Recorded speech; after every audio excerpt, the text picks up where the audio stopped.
নমস্কার বন্ধুরা, পিএস 440 চ্যানেলে তোমাদের সবাইকে স্বাগতম জানিয়ে শুরু করছি আজকের ভিডিও। আজকে একটি গুরুত্বপূর্ণ বিষয় নিয়ে আলোচনা করব, সেটি হলো ফুড এসআই যে রেজাল্ট প্রকাশিত হয়েছে সেই রেজাল্ট নিয়ে আলোচনা করব। তো তোমরা পাবলিক সার্ভিস কমিশনের অফিসিয়াল ওয়েবসাইটে এলে বাঁ দিকে দেখতে পাবে হোয়াটস নিউ সেকশানে ভিউ অল বলে যে অপশানটা আছে, এখানে ক্লিক করবে। এখানে ক্লিক করলে এই পেজে আসার পর তোমাদের সামনে প্রথম যে সিরিয়াল নাম্বারটা আছে 1 নম্বরে, list of candidates recommended for appointment to the post of sub inspector in the subordinate food and supply service, grade 3 under food and supply department on the basis of the result of the recruitment examination for sub inspector of food under subordinate food and supply service grade 3, advertisement number 26/2018। তো এখানে আসার পরে যে PDF ফাইলটা আছে ডাউনলোডে, এখানে click করলে তোমাদের সামনে পিডিএফ ফাইলটি এইভাবে ওপেন হয়ে যাবে। তো দেখতেই পাচ্ছ পাবলিক সার্ভিস কমিশন ওয়েস্ট বেঙ্গলের তরফ থেকে এটি বার করা হয়েছে, বিজ্ঞপ্তিটি অ্যানাউন্সমেন্টটি করা হয়েছে 29 এপ্রিল 2024। এর নাম্বার হচ্ছে A52 PSC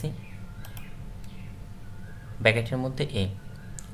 তো এখানে যেটা রেজাল্টগুলো বেরিয়ে এসছে, এদিকে তোমরা সিরিয়াল নাম্বার, রোল নাম্বার এবং নামের লিস্ট পেয়ে যাবে, আর এদিকে ক্যাটাগরি পেয়ে যাবে। তো তোমরা চেক করে নিও, 3টে পেজ আছে, সমস্ত ক্যাটাগরির এখানে দেওয়া আছে যারা যারা সিলেক্ট হয়েছো।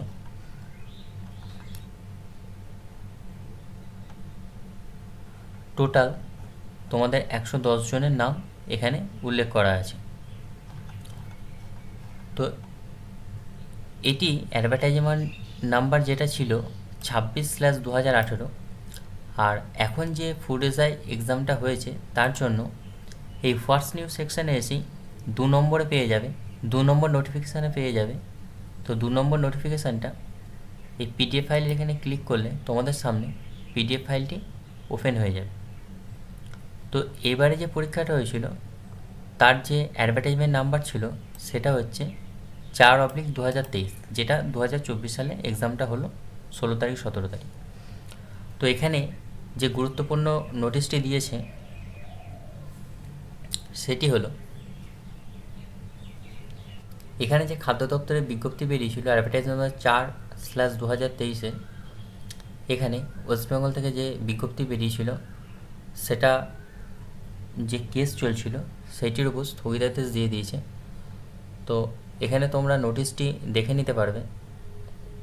এরা স্বীকার করে নিয়েছে যে পরীক্ষা চলাকালীন হোয়াটসঅ্যাপ গ্রুপে পরীক্ষার প্রশ্নপত্র ফাঁস হয়েছে এবং কিছু প্রার্থীকে তাদের ফোনে দেওয়া উত্তরপত্র উল্লেখ করে খোলামেলা উত্তরের স্ক্রিপ্ট লিখতে দেখা গেছে এবং পায়ে লেখা উত্তর সহ ফটোগ্রাফও দেওয়া হয়েছে, এই কেসের সঙ্গে যুক্ত করা হয়েছে তাদের।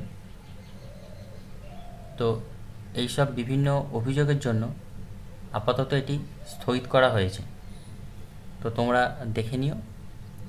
এই ছিল আজকে গুরুত্বপূর্ণ ভিডিও। এই ধরনের গুরুত্বপূর্ণ ইনফরমেশনের জন্য চ্যানেলটি সাবস্ক্রাইব করে অল নোটিফিকেশান অন করে দিন। ধন্যবাদ।